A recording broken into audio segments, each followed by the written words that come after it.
हम भी यहाँ खड़े हैं, ये सोच लें इंशाल्लाह हम यहाँ खड़े रहेंगे, हम हर केस पे जाएंगे। हम अड्याला अगर इन्होंने और केसेस बनाए हम जाके अड्याला के बाहर बैठ जाएंगे, रिलीज रिहा करो इमरान खान को। मैम शॉर्टली ये बताइएगा कि खान साहब की रिहाई कब तक मुमकिन आपको नजर आ रही है?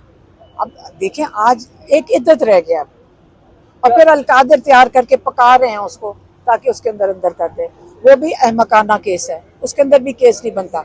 अगर ये 4-4 महीने जजेस ने यहाँ पे लगाने हैं एक मरे हुए केस को चला रहा है, इन्होंने जजेस ने 4 महीने चलाया एक मरे हुए केस को, तो पता नहीं अगला कितना मरा हुआ केस चलाने का इनका इरादा है। क्या कहेंगी कि साइफर केस का फैसला बिल आखिर आ चुका है? मैं कहती हूँ ये अल्लाह की तरफ से पाकिस्तानियों के लिए ये एक इमरान खान से सीखें कि उन्होंने कहा कि मैं अपने सारे केसेस का सामना करूंगा और सुरखरू होकर निकलूंगा और कोई डील के तहत नहीं निकलूंगा।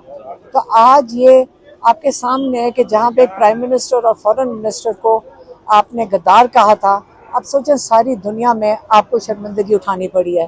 कौन अपने प्राइम मिनिस्टर और उनको गद्दार कहता है? ठीक है, तो जजेस के ऊपर भी इस केस को और मजीद लटकाने का कोई जवाब नहीं बन रहा था। तो जजेस ने अल्लाह का शुक्र है उन्होंने फैसला भी दे दिया।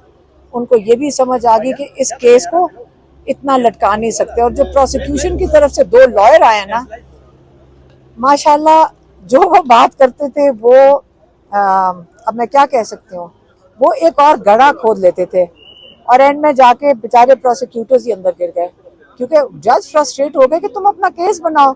वो इतना कंफ्यूजन का शिकार हो गए थे जो प्रोसिक्यूशन वाले, क्योंकि इतना अहमकाना केस था, उनको समझ ही नहीं आ रही थी कि इसको कैसे डिफेंड करें। और ये दाद आपको देनी चाहिए राना सनाउल्लाह को जिन्होंने ये केस बनाया था और राना सनाउल्लाह इस वक्त मदद कर रहे हैं इमरान खान के ऊपर और गद्दारी के केसेस बनाने के लिए।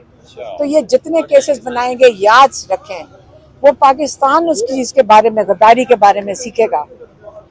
अब 1971 के बारे में ये केस बनाना चाह रहे हैं, बहुत अच्छा है, खोल दें। इमरान खान तो बड़े खुश थे, कहते हैं बहुत अच्छा, मेरी कौम अब 1971 के बारे में सीखेगी ताकि हम ये दोबारा गलतियां ना करें। तो इमरान खान इस चीज से बिल्कुल घबरा नहीं रहे। कितने केसेस रह गए हैं खान साहब के ऊपर? कब तक उनकी रिहाई मुमकिन है? ये वाला जो था एक गद्दारी का केस, ये पहला वाला था 2 साल पहले से, जो इन्होंने केस तो बाद में किया लेकिन ये पहला केस था। फिर इन्होंने इद्दत का केस बनाया हुआ है, फिर अलकादर बनाया हुआ है। ये 3 मेन केस हैं। और तोशा खाना केस, तोशा खाना में सस्पेंड हो गई है इनकी सेंटेंस, या क्या कहते हैं उसको, ने क्या हुआ, सस्पेंड हुई है, मुअत्तल है। अच्छा वो हुआ है। तो अब क्या रह गया, इद्दत। अब आप सोच लें कि इनको शर्म आनी चाहिए कि इस किस्म के केसेस बना रहे हैं। ये खुद जोकर लग रहे हैं, अब जोकर। अब हम कैसे अब सीरियसली इसके ऊपर बात करें, ये मजाक लग रहे हैं। आप कह रहे हैं कि पेचीदा केस था, कोई केस पेचीदा नहीं है ये, लेकिन जो करने वाले हैं वो अपना मजाक बना रहे हैं। और ये मरियम नवाज, शहबाज शरीफ, ये मोहसिन नकवी, इनके बेचारे अपने आप की इनकी जान निकली हुई, अपने आप को सोच रहे हैं हमारी सियासत तो ये खैर नहीं कर रहे हैं, ये सिर्फ अपने पैसे बचाने के लिए बैठे हुए हैं। कितनी देर बैठ जाएंगे? हम भी यहाँ खड़े हैं, ये सोच लें इंशाल्लाह हम यहाँ खड़े रहेंगे, हम हर केस पे जाएंगे। हम अड्याला अगर इन्होंने और केसेस बनाए हम जाके अड्याला के बाहर बैठ जाएंगे, रिलीज रिहा करो इमरान खान को। मैम शॉर्टली ये बताइएगा कि खान साहब की रिहाई कब तक मुमकिन आपको नजर आ रही है?